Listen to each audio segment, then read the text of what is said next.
Assalamualaikum warahmatullahi wabarakatuh. Di sini kami akan menjelaskan mengenai final project analisis ekonomi fundamental dan teknikal dalam portofolio aset saham.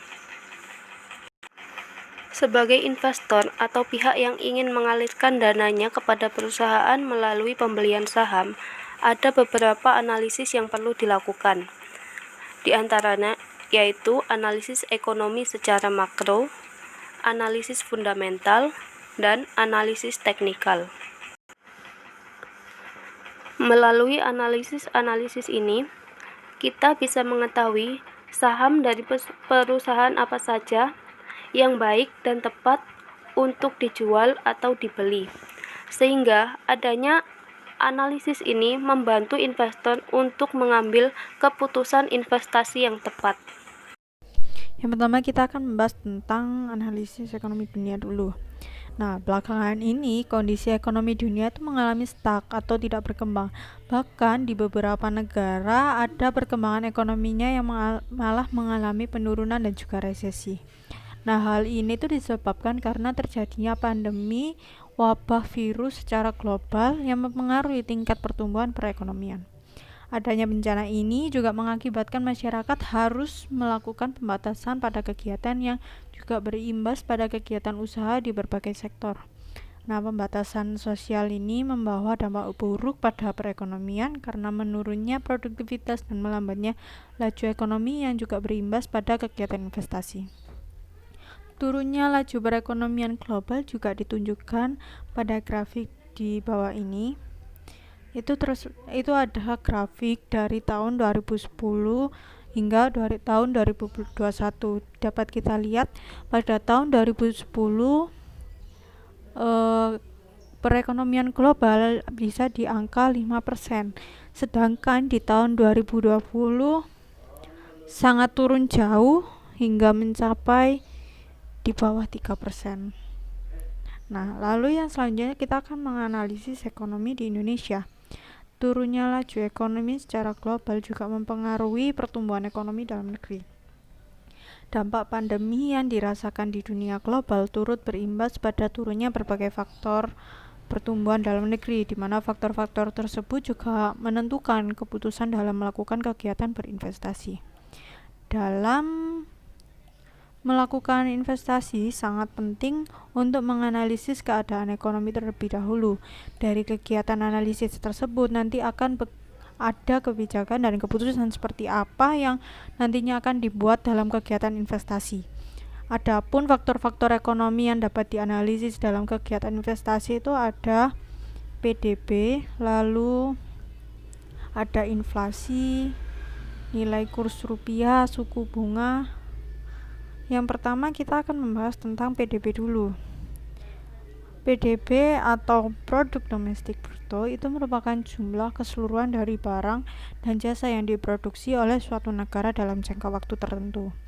Nah, fokus yang diambil dalam PDB ini adalah perhitungan keseluruhan produksi dari suatu negara tanpa memperhatikan apakah produksi yang dilakukan di dalam atau di luar wilayah negara tersebut. PDB sangat berpengaruh pada laju pertumbuhan ekonomi dan juga kegiatan investasi.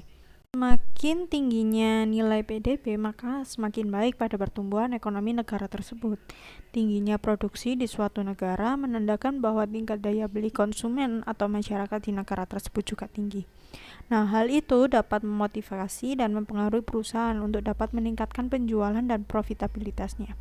Semakin tinggi profit yang didapat, maka akan semakin liquid peluang keuangan perusahaan tersebut. Ini merupakan pertanda yang baik dalam kegiatan investasi, karena likuiditas perusahaan sangat mempengaruhi keputusan investasi bagi para investor. Di sini ada data 5 tahun terakhir tingkat PDB di Indonesia. Kita bisa lihat di tabel sebelah kiri. Di sini dapat kita lihat terjadi peningkatan PDB yang mengartikan bahwa produksi yang dihasilkan di Indonesia itu meningkat, semakin tahun semakin meningkat. Hal ini menandakan bahwa daya beli masyarakat juga ikut meningkat. Meningkatnya daya beli ini dapat diartikan juga sebagai peningkatan kesejahteraan masyarakat. Meskipun terjadi penurunan produktivitas sebanyak 0,15% dari tahun 2018 ke tahun 2019, namun bila dilihat dari 5 tahun terakhir, PDB di Indonesia mengalami peningkatan, dan hal ini merupakan pertanda baik bagi kegiatan investasi. Selanjutnya kita akan membahas tentang inflasi. Nah, inflasi itu apa sih? Inflasi itu merupakan kenaikan harga barang atau jasa secara keseluruhan dan terjadi secara terus-menerus. Sebelum investasi dilakukan, sangat penting untuk mengetahui laju inflasi di suatu negara yang akan dituju. Semakin tinggi tingkat inflasi di suatu negara tersebut, maka semakin tinggi pula resiko dalam kegiatan investasinya, karena bisa menjatuhkan harga saham. Maka dari itu, paling penting bagi investor untuk memperhatikan rasio aman inflasi yang ada di suatu negara. Laju inflasi searah dengan investasi, maka investor harus membeli produk investasi dengan tingkat pengembalian yang lebih besar atau setidaknya sama dengan tingkat inflasi. Dengan demikian, akan mengakibatkan investasi itu dapat mengatasi permasalahan yang timbul akibat inflasi, tidak akan berdampak buruk pada perekonomian. Di sebelah kanan ini ada data mengenai tingkat inflasi di Indonesia dari awal sampai akhir tahun 2020 yang dikeluarkan oleh Bank Indonesia. Nah, di sini dapat kita simpulkan bahwa kebijakan moneter dan fiskal yang diberlakukan mampu menekan laju inflasi semakin rendah. Namun, apabila inflasi juga terlalu rendah, akan berindikasi pada lambatnya laju perekonomian di suatu negara, dan hal itu dapat berpengaruh pada lambatnya pergerakan harga saham. Selanjutnya kita akan membahas tentang suku bunga. Nah, suku atau tingkat bunga itu adalah sejumlah uang yang harus dibayarkan kepada pihak kedua sebagai balas jasa. Nah, bila pada dunia perbankan, suku bunga yang tinggi itu akan membuat nasabah lesu melakukan pinjaman dana. Namun bila suku bunga rendah akan membuat banyak yang berbondong-bondong melakukan kredit di bank. Sama halnya dengan investasi, suku bunga yang tinggi akan membawa pengaruh yang negatif dalam investasi. Jika suku bunga rendah, investasi akan meningkat dan sebaliknya. Nah, di sini di sebelah kiri ini ada data suku bunga dari bulan Januari 2020 hingga Desember 2020. Nah, dari data tersebut dapat kita ketahui bahwa suku atau tingkat bunga selama tahun 2020 itu mengalami penurunan yang secara signifikan. Dari tanggal 23 Januari 2020 sebesar 5% turun menjadi 3,75% di bulan Desember tanggal 17. Nah, bagi perusahaan, tingkat suku bunga yang rendah ini akan menaikkan nilai perusahaan sehingga harga saham akan meningkat. Selain itu, menurunnya tingkat suku bunga akan menurunkan beban bunga perusahaan yang memiliki banyak hutang dan juga meningkatnya minat investor untuk berinvestasi di saham. Nah, penurunan suku bunga ini akan mengurangi biaya modal perusahaan sehingga dapat meningkatkan profitabilitas perusahaan. Setelah melakukan analisis ekonomi secara makro dalam lingkup global dan nasional, perlu juga dilakukan analisis ekonomi makro dalam lingkup industrial. Dalam kegiatan investasi, analisis industri ini sangat diperlukan bagi investor, karena dengan melakukan analisis industri, investor bisa memilih sektor industri yang tepat dengan kegiatan investasi yang sesuai dengan kriteria mereka. Dalam 1 tahun terakhir, sejalan dengan secara global dan nasional, pertumbuhan industri juga ikut berpengaruh. Banyak sektor industri yang mengalami penurunan, bahkan harus beralih ke industri yang lain untuk menghadapi tantangan seperti saat ini. Namun ada beberapa industri yang cukup dibutuhkan dan mampu berkembang di era pandemi seperti saat ini. Di antaranya yaitu pertama, sektor industri di bidang telekomunikasi. Di era seperti sekarang ini, kecanggihan teknologi berkembang semakin cepat. Jadi di sektor telekomunikasi semakin berkembang pesat. Di era revolusi industri seperti saat ini, sistem ekonomi digital sudah sangat terkenal dan sangat dipercaya dapat meningkatkan pertumbuhan ekonomi dengan lebih cepat, efektif, dan efisien. Di Indonesia sendiri, industri di sektor telekomunikasi ini sangatlah penting karena berperan dalam mempercepat laju ekonomi dan mengejar ketertinggalan dari negara lain. Dalam bidang investasi, perusahaan telekomunikasi sangat berperan, apalagi di keadaan pembatasan sosial seperti sekarang ini. Industri telekomunikasi menjadi tokoh yang penting untuk kegiatan-kegiatan yang sebagian besar terlalu teknologi digital. Adapun beberapa perusahaan-perusahaan di sektor telekomunikasi yang bisa kita analisis lebih jauh lagi untuk melakukan kegiatan investasi, yaitu PT Telkom, XL Axiata, dan Indosat. Yang kedua yaitu industri di sektor keuangan. Tak dapat kita pungkiri bahwa industri di sektor keuangan ini sangat banyak diminati. Lembaga-lembaga seperti bank, koperasi, dan BPR tidak pernah dari para kreditur maupun debitur. Di tengah penggalangan pemerintah dalam mengajak masyarakat merintis usaha kreatif seperti startup dan UMKM, menjadikan bisnis di sektor keuangan cukup menjanjikan. Semangat masyarakat dalam merintis usaha membuat mereka mencari membuka bisnis, dan jalan yang paling mudah untuk mendapatkan modal yaitu melakukan kreditur kepada bank atau lembaga keuangan lainnya. Namun, ramainya transaksi di lembaga keuangan tak jarang menciptakan berbagai keresahan yang merugikan bagi investor atau pemilik modal.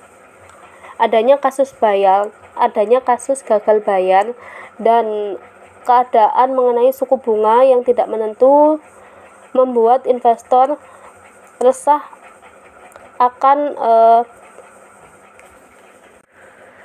terjadinya kerugian. Oleh karena itu, untuk mengawasi transaksi di industri keuangan ini perlu adanya aturan yang ketat dan diawasi oleh lembaga-lembaga keuangan yang kompeten seperti OJK dan Bank Indonesia.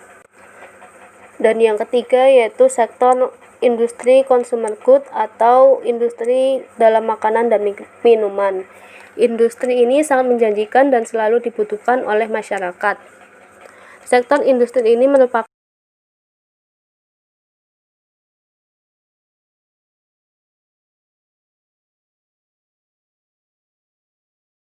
consumer terjual dengan cepat. Contohnya seperti sembako, kosmetik, alat elektronik, obat-obatan, dan lainnya. Perusahaan yang ada di industri ini perlu dipertimbangkan dan dianalisis lebih jauh lagi untuk kegiatan investasi.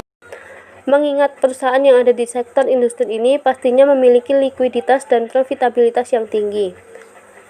Tingginya likuiditas dan profitabilitas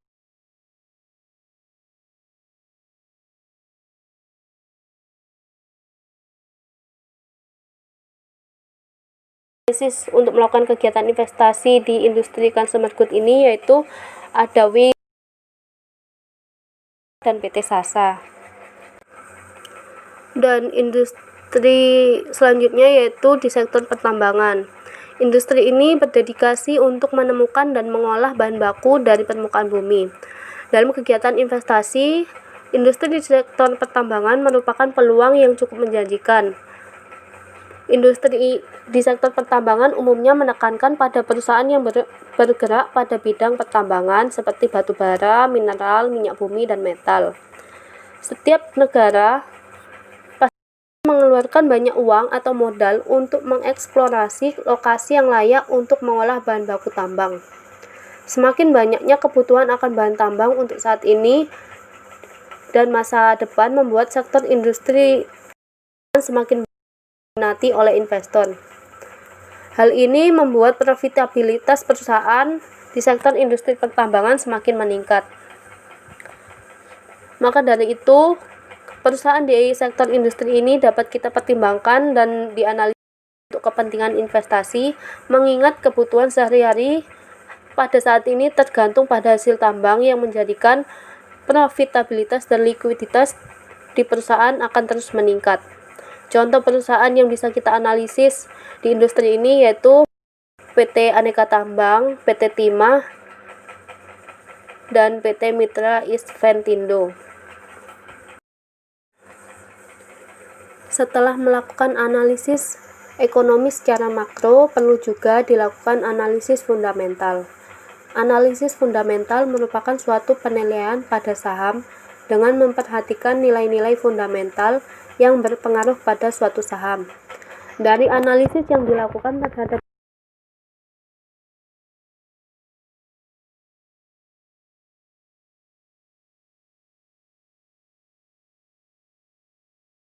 untuk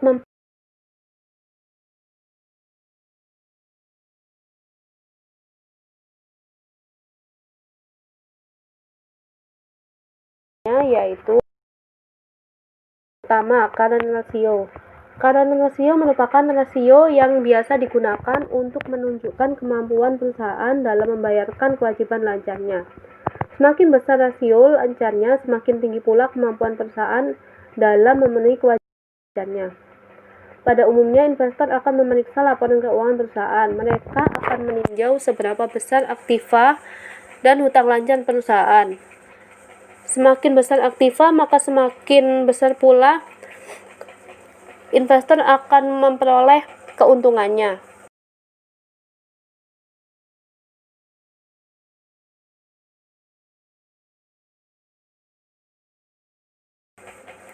Yang kedua yaitu ROE.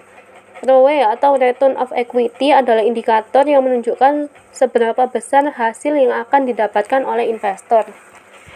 ROE merupakan rasio profitabilitas untuk mengukur sejauh kemampuan perusahaan dalam menghasilkan laba bersih bagi para investor atau pemegang saham perusahaan. ROE biasanya diukur dalam satuan persen. Cara untuk menghitung ROE yaitu laba bersih dibagi dikalikan dengan 100%. Semakin tinggi nilai ROE, maka semakin besar kepercayaan dan minat investasi. Karena besarnya ROE menunjukkan kesuksesan manajemen dalam memaksimalkan return pada investor. Tiga yaitu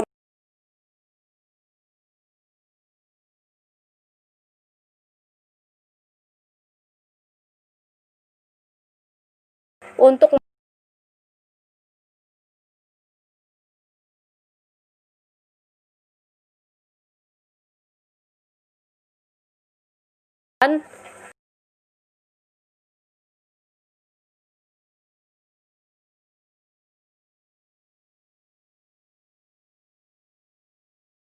diperlukan sebagai biaya investasi.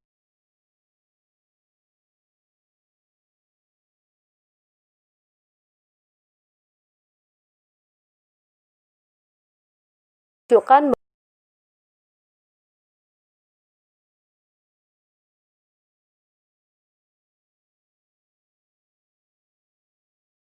di tanda positif.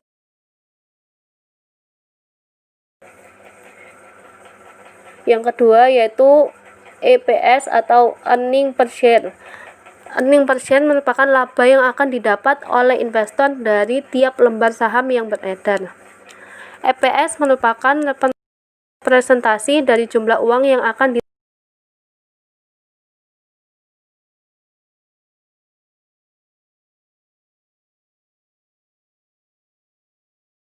EPS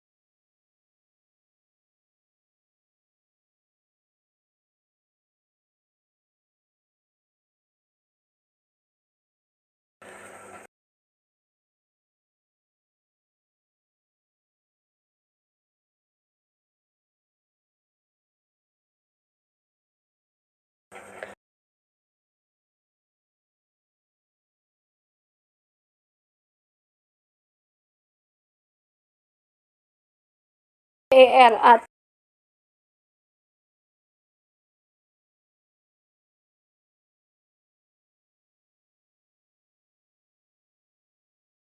harga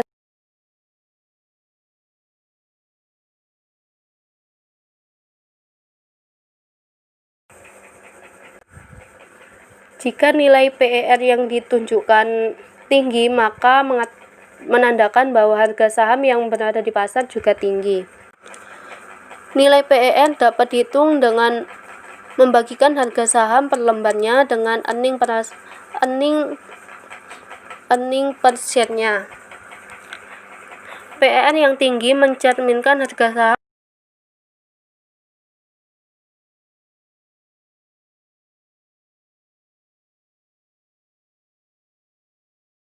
atau saham-saham yang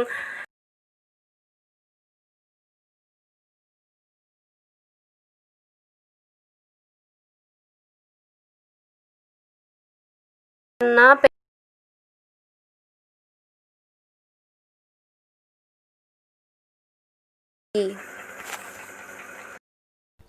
Kemudian kita akan membahas tentang analisis fundamental. Nah, yang pertama itu kita akan membahas tentang PT Bank Negara Indonesia Persero Tbk atau biasa kita kenal dengan Bank BNI.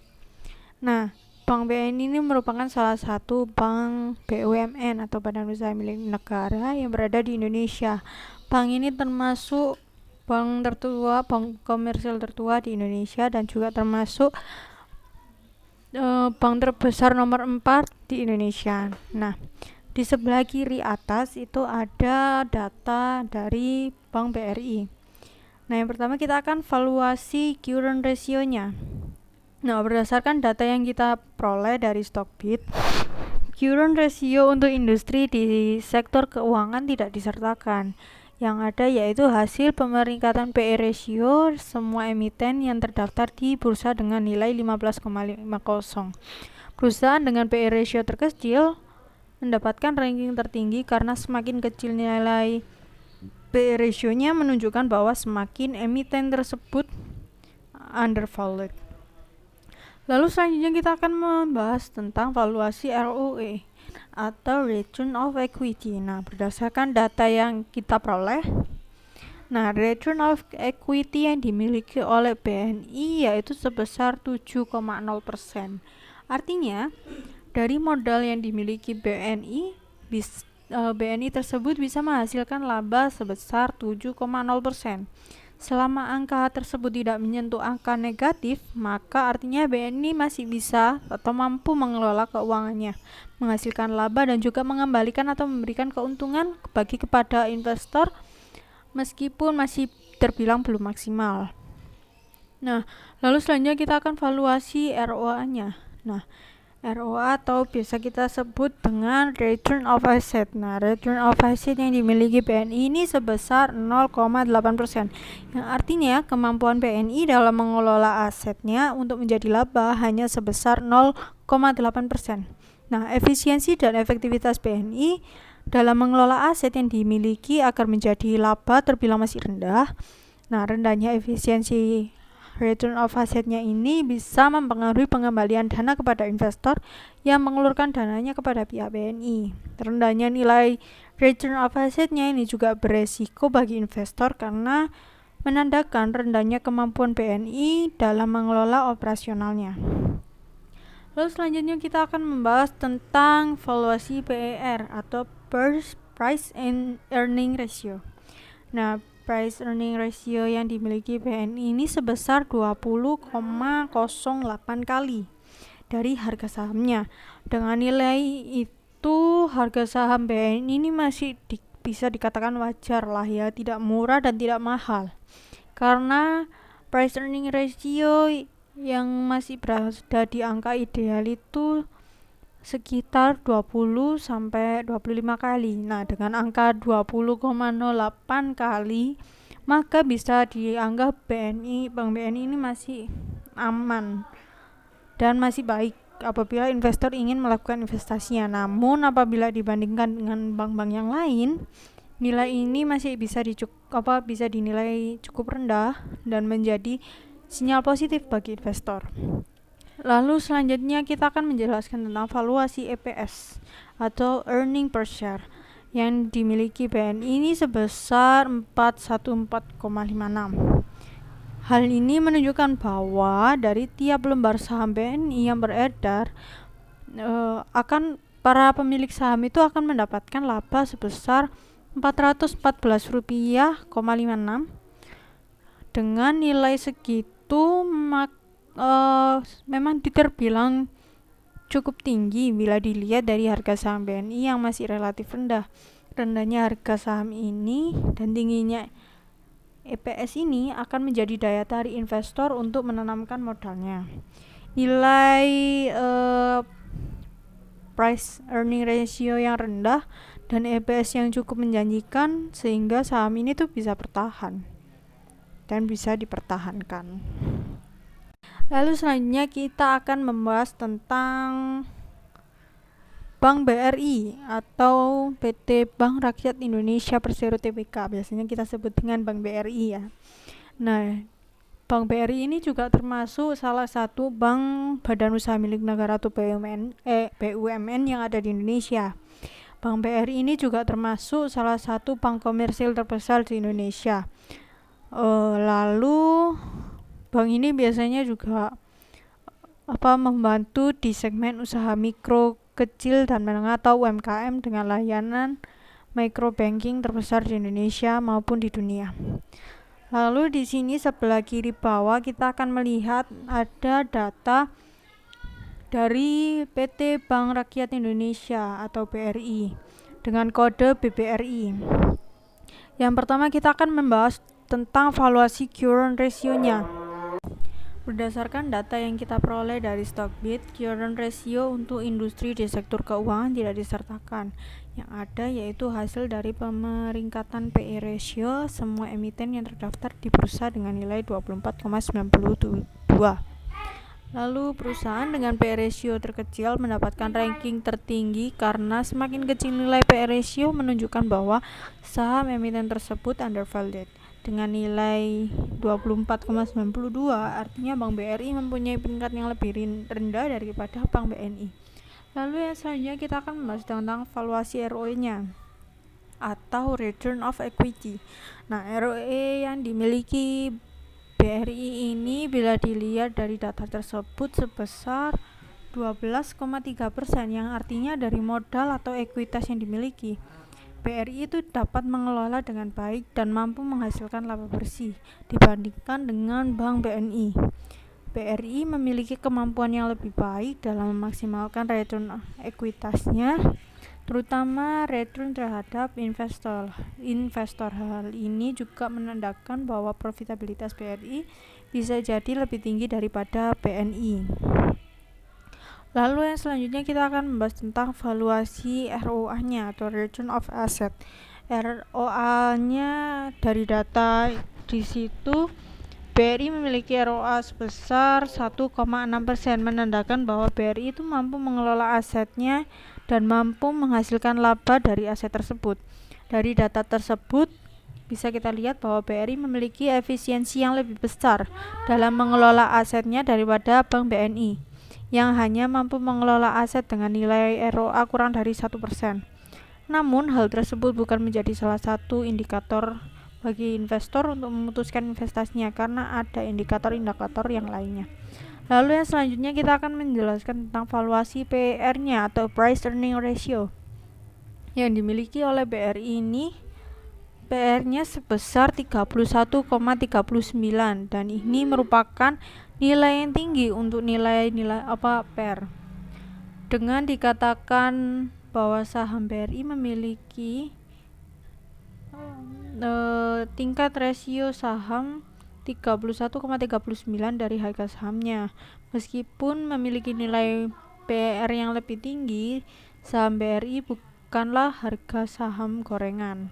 Tingginya PER menandakan harga saham juga mahal. Kemungkinan mahalnya saham BRI dipengaruhi oleh permintaan akan saham yang tinggi sehingga harganya pun naik. Dengan nilai PER dan saham yang tinggi, investor akan sedikit kesulitan untuk melakukan pembelian saham karena PER yang tinggi umumnya laba per lembarnya relatif lebih rendah.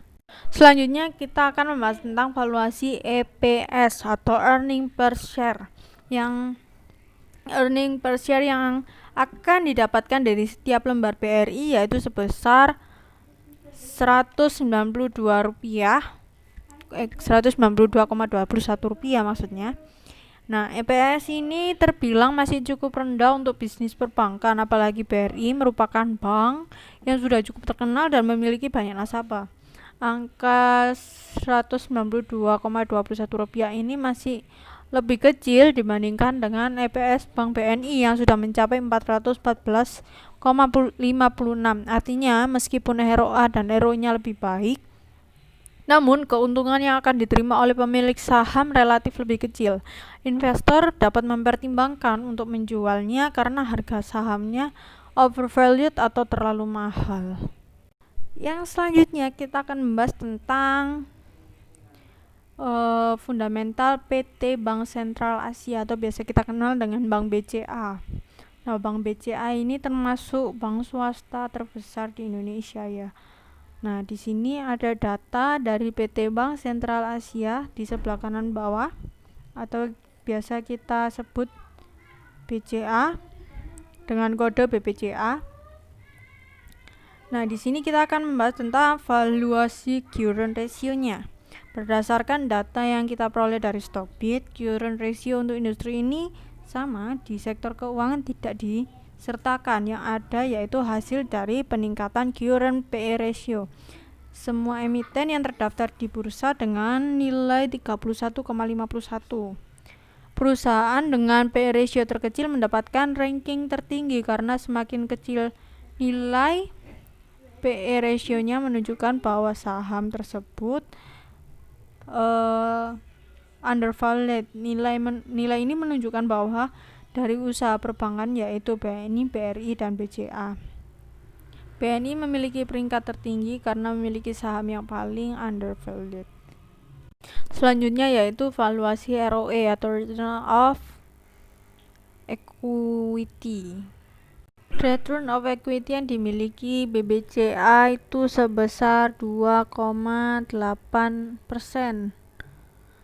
15,5% maksudnya. Artinya dari modal yang dimiliki BBCA ini bisa memperoleh laba bersih dengan maksimal dibandingkan dengan ROE yang diperoleh BNI dan BRI. PR Telkom menunjukkan angka 15,50 yang artinya bahwa rasio harga saham Telkom 15,50 kali harga saham per sahamnya. Angka ini dibilang rendah dibandingkan PER dari perusahaan lain di industri yang sama. Rendahnya PER menandakan bahwa harga saham Telkom terbilang murah dan wajar. Hal ini menandakan sinyal positif bagi investor untuk melakukan investasi dalam jangka panjang. Karena saham yang rendah bila ditangani dengan baik akan berpeluang mengalami kenaikan dan hal ini akan sangat menguntungkan bagi para investor untuk membeli saham dengan PER yang terbilang rendah. Lalu yang selanjutnya kita akan membahas tentang valuasi EPS, nilai earning per share. Nilai EPS Telkom itu sebesar 190,62 yang artinya dari tiap lembar saham yang beredar, pemilik saham itu akan memperoleh keuntungan sebesar 190,62 rupiah. Dari keuntungan per lembar saham sebesar 190,62 rupiah dapat dikatakan bahwa profit yang didapatkan Telkom masih belum maksimal bila dibandingkan dengan usaha di industri yang sejenis. Yang selanjutnya yaitu membahas tentang PT Unilever Indonesia. PT ini merupakan perusahaan yang bergerak dalam pembuatan, pemasaran, dan distribusi barang konsumen yang laku keras. Di sebelah kiri itu ada data dari PT Unilever. Yang pertama kita akan membahas tentang valuasi current ratio. Current ratio yang diperoleh oleh Unilever dalam setahun ini yaitu sebesar 0,76. Artinya Unilever memiliki kemampuan membayar kewajiban lancarnya dengan aset sebesar 0,76. Lalu yang kedua yaitu valuasi ROE. Nilai ROE yang dimiliki Unilever sebesar 11,29%. Angka ini terbilang cukup tinggi bagi perusahaan sekelas MNC. Dalam presentasi sebesar ini mengartikan bahwa Unilever itu sudah cukup baik dalam mengelola keuangannya sehingga memperoleh profit yang maksimal dan melakukan pengembalian kepada para investor. Yang ketiga yaitu valuasi ROA. ROA yang didapatkan oleh Unilever sebesar 34,7, yang artinya perusahaan ini dapat mengelola asetnya dengan baik dengan memperoleh laba tertinggi. Tingginya kemampuan dan nilai yang didapat dari ROA mengindikasikan bahwa efisiensi yang tinggi di operasional perusahaan sehingga penjualannya juga membaik. Yang keempat yaitu valuasi PER yang ditunjuk ini berikan angka 38,54 ya. Nilai ini tuh sangat tinggi dan jauh dari kata ideal PER. Nilai idealnya kan 20-25 kali, sedangkan Unilever berada di angka 38,54 kali. Yang ini tingginya itu dibandingkan dengan nilai PR saham perusahaan lain lebih tinggi dibanding yang lainnya. Nilai PR yang tinggi juga menunjukkan bahwa harga saham Unilever itu mahal dan angka ini tuh bisa dinilai terlalu mahal bagi investor yang menanam saham di situ. Yang selanjutnya yaitu valuasi EPS. Nilai EPS-nya Unilever ini sebesar Rp191,92, yang artinya berarti harga per saham yang didapatkan oleh investor itu sebesar Rp191,92, yang hal ini tuh tidak sebanding dengan mahal. Selanjutnya yaitu PT Aneka Tambang atau biasa disebut dengan Antam. Ini merupakan salah satu perusahaan BUMN pertambangan inalium. Nah, di sebelah kanan ini ada data Antam dengan kode ANTM. Valuasi current ratio-nya Antam memperoleh sebesar 1,94. Hal ini menandakan hal baik bagi perusahaan karena current ratio ini melebihi angka 1. Artinya kemampuan perusahaan dalam mengelola keuangan dan membayar kewajibannya lancar itu terbilang sangat baik. Lalu yang selanjutnya yaitu valuasi ROE. ROE yang ada pada PT Antam ini sebesar 2,5%. Angka ini masih terbilang rendah dibandingkan dengan perusahaan lain. Rendahnya nilai ROE ini dapat mempengaruhi minat investor dalam melakukan investasi. Lalu bila dilihat dari jumlah uangnya, nilai ini bukanlah jumlah yang kecil, namun bila dilihat dari jenis industri dan perbandingan dengan perusahaan lain, nilai ROE bisa dibilang kecil. Lalu yang selanjutnya yaitu valuasi ROA. ROA yang ditunjukkan di Antam ini sebesar 1,5%, sama halnya seperti nilai ROE. Presentasi ROA masih relatif kecil. Kecilnya nilai ROA ini menunjukkan rendahnya atau kurang mampunya perusahaan memaksimalkan pengelolaan aset yang dimiliki dalam menciptakan keuntungan atau laba bersih. Yang selanjutnya yaitu valuasi PER. PER yang ditunjukkan Antam ini sebesar 19,49 kali, artinya tiap harga saham 19,49 kali dari laba yang diperoleh perusahaan. Nilai PER ini masih terbilang relatif rendah sehingga memungkinkan investor untuk membeli saham dan melakukan investasi. Lalu yang selanjutnya yaitu valuasi EPS.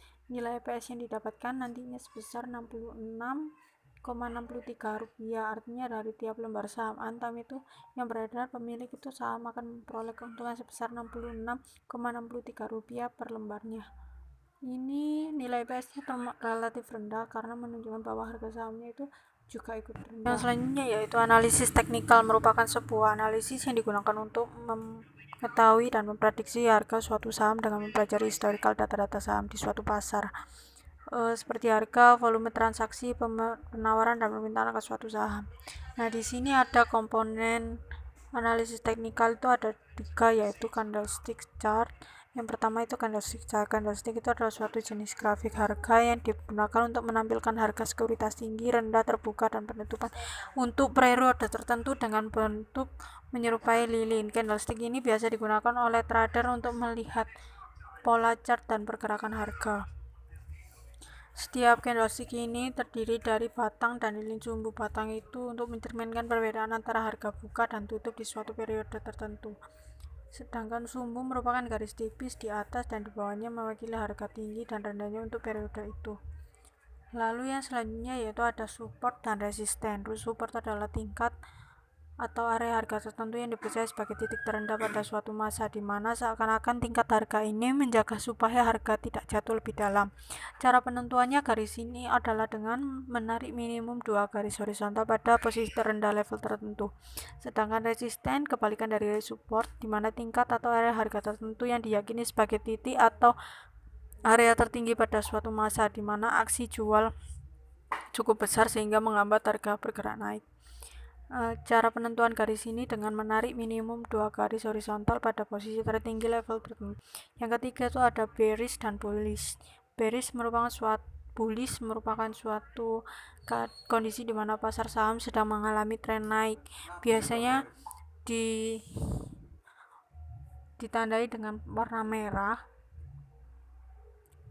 hijau. Dan kenaikan ini tuh dipengaruhi oleh kondisi ekonomi di suatu negara ataupun seluruh dunia yang sedang mengalami pertumbuhan ekonomi. Sedangkan bearish adalah suatu kondisi di mana pasar saham sedang mengalami tren turun atau melemah. Penurunan pasar saham ini tuh biasanya dipengaruhi oleh pertumbuhan ekonomi yang melambat bahkan turun dan dari tahun-tahun. Yang selanjutnya yaitu indikator di analisis teknikal. Ada tiga. Yang pertama yaitu moving average. Moving average adalah yang paling sederhana di antara indikator teknikal lainnya. Biasanya itu dihitung dari penjumlahan harga penutupan pada suatu periode tertentu dibagi dengan jumlah satuan saham waktu pada periode tersebut.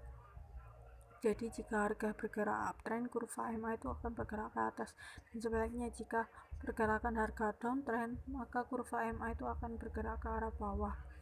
Nah, lalu yang selanjutnya yaitu RSI, Relative Strength Index, adalah indikator momentum yang digunakan dalam analisis teknis atau aset lain. Yang selanjutnya yaitu stochastic. Stochastic adalah sebuah indikator osilator yang berfungsi untuk mengukur kejenuhan pasar. Namun jika dibandingkan dengan RSI, stochastic memiliki kelebihan yaitu memiliki sinyal beli dan jual. Setelah mengetahui apa itu analisis teknikal, seperti apa komponen dan indikator yang ada pada analisis teknikal, selanjutnya kami akan menganalisis secara teknikal saham-saham yang telah kita beli sebelumnya. Di gambar sebelah kiri sudah tersedia saham Telkom dengan beberapa komponen analisis teknikal. Yang pertama yaitu candlestick chart. Candlestick chart ini divisualisasikan dalam bentuk body chart yang menyerupai lilin yang menggambarkan pergerakan saham dalam suatu periode tertentu yang meliputi komponen harga pembukaan, harga tertinggi, terendah, serta harga penutupan saham Telkom. Melalui candlestick chart dapat kita ketahui bahwa harga saham Telkom pada Kamis 21 Januari 2021 dibuka dengan harga 3.502, ditutup dengan harga 3.480 dan mencapai harga tertinggi sebesar 3.520 dan harga terendah 3.460. Yang selanjutnya yaitu komponen bearish candle. Bearish candle merupakan penamaan atas turunnya harga saham pada periode tertentu yang ditandai dengan optimisme atau pesimisme para investor di pasar saham, yang dibuktikan dengan bergeraknya harga turun atau closing price yang lebih rendah dari opening price. Jadi dapat disimpulkan bahwa saham Telkom sendiri bergerak turun karena adanya tekanan dari bearish candle dengan ditutup harga saham 3.000. Indikator selanjutnya yaitu moving average. Moving average merupakan data yang menunjukkan pergerakan harga saham selama periode 20 hari yang menunjukkan tren saham fluktuatif. Menurut data yang telah ditampilkan pada gambar saham Telkom, harga rata-rata saham harian Telkom sebesar 3.328. Selanjutnya yaitu RSI atau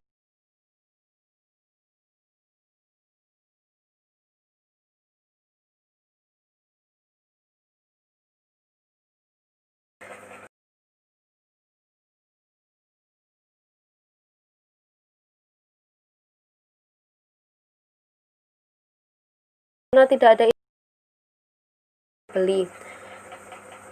Indikator selanjutnya yaitu stokastik.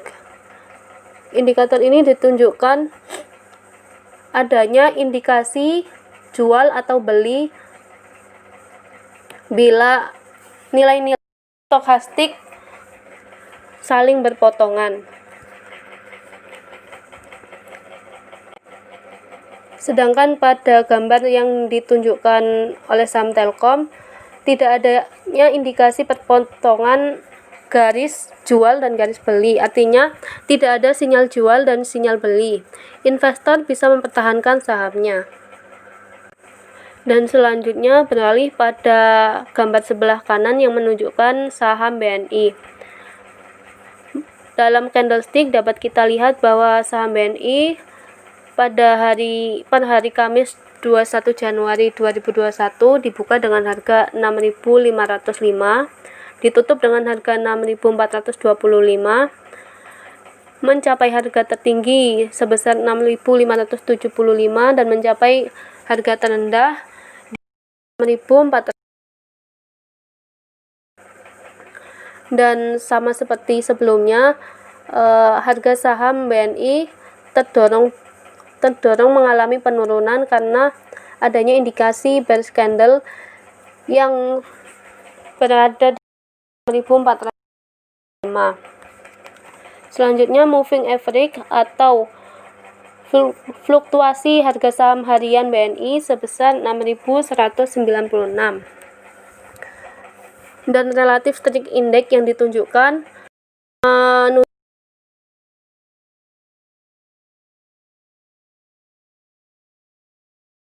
untuk angka stokastik sendiri merujuk pada angka 56,5 dan 44,9. Tidak ada potongan yang mengindikasikan sinyal jual dan sinyal beli, jadi investor tetap bisa mempertahankan sahamnya.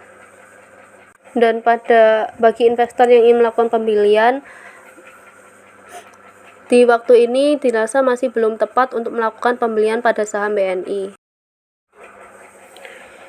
Yang selanjutnya yaitu kita menganalisis saham BRI. Dari grafik yang ditunjukkan dan candlestick yang ditunjukkan di saham BRI, saham BRI per Kamis 21 Januari 2021 dibuka dengan harga 4.917, ditutup dengan harga 4.790, mencapai harga tertinggi sebesar 4.950 dan harga terendah 4.770. Sedangkan komponen yang kedua yaitu bearish candle menunjukkan bahwa saham BRI mengalami penurunan karena nilai pembukaan saham lebih kecil dari nilai penutupan sahamnya. Bearish candle saham BRI sendiri berada pada angka 4.770. Maksudnya 4.790. Dan yang ketiga, moving average yang ditunjukkan oleh saham BRI menunjukkan bahwa rata-rata harian harga saham BRI sebesar 4.274. Dan indeks RSI yang ditunjukkan menunjuk pada 64,5. Namun bila dilihat dari angka stokastiknya yang bernilai 80,0 dan 81,7, terjadi adanya indikasi sinyal beli karena ada perpotongan antara garis K dan garis D yang menuju ke atas. Ini artinya bahwa investor sebaiknya membeli saham BRI karena memungkinkan adanya pembalikan arah atau downtrend. Kemudian beralih pada saham BCA. Berdasarkan candlestick, saham BCA per Kamis 21 Januari 2021 dibuka dengan harga 36,418 dan ditutup dengan harga Rp35.375. Sedangkan saham BCA mencapai harga tertinggi di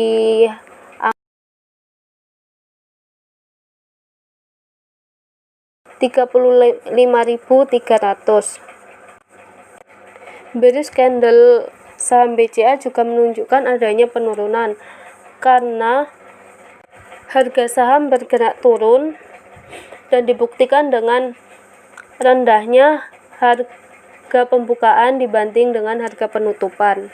Maksudnya rendahnya nilai closing price dibanding dengan opening price. Sedangkan untuk moving average sendiri, saham BCA memiliki rata-rata harga saham harian sebesar 33.564 dan indeks RSI yang ditunjukkan 1,6. Untuk stokastik saham BCA sendiri menunjukkan adanya sinyal jual karena ada indikasi perpotongan antara garis K dan garis D yang menuju ke bawah. Selanjutnya kita menganalisis teknikal pada saham Unilever. Berdasarkan candlestick, harga saham Unilever per Kamis 21 Januari 2021 dibuka dengan harga 7.372, ditutup dengan harga 7.325, mencapai harga tertinggi sebesar 7.500 dan harga rendah nilai 7.325. Bearish candle yang ditunjukkan oleh saham Unilever sendiri menandakan bahwa saham Unilever terdorong turun karena closing price yang lebih rendah dibanding opening price dengan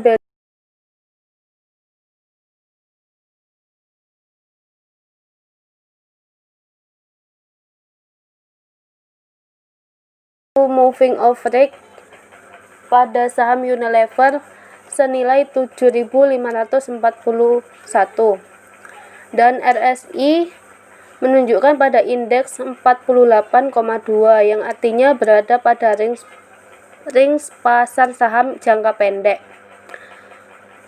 Dan stokastik yang ditunjukkan oleh saham Unilever nilainya stabil berada pada 48,5 dan 38,6, tidak melebihi 50 dan tidak mencapai level 70.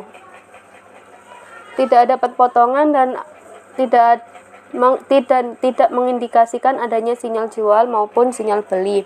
Artinya saham bisa dipertahankan.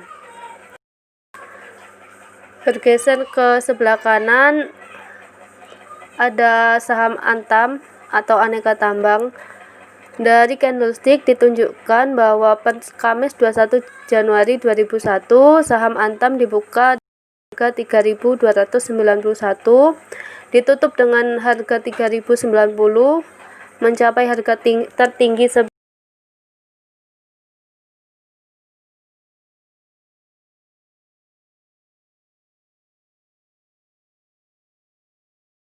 turun karena closing price-nya lebih rendah dibanding opening price dengan harga bearish candle sebesar 3.090. Moving average yang ditunjukkan dari saham Antam mengindikasikan bahwa rata-rata harga saham harian Antam sebesar 1.788. Dan untuk relative strength index yang ditunjukkan memiliki angka 69,7,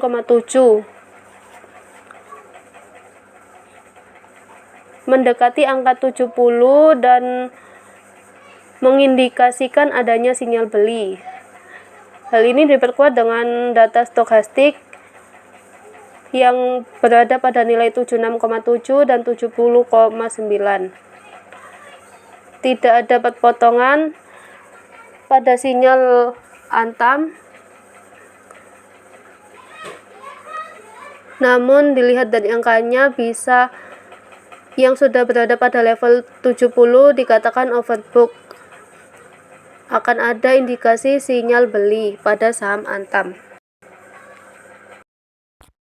Berikut adalah beberapa saham yang kami beli melalui virtual trading sebelum adanya maintenance. Karena maintenance yang cukup lama, jadi kami tidak sempat screenshot yang lainnya.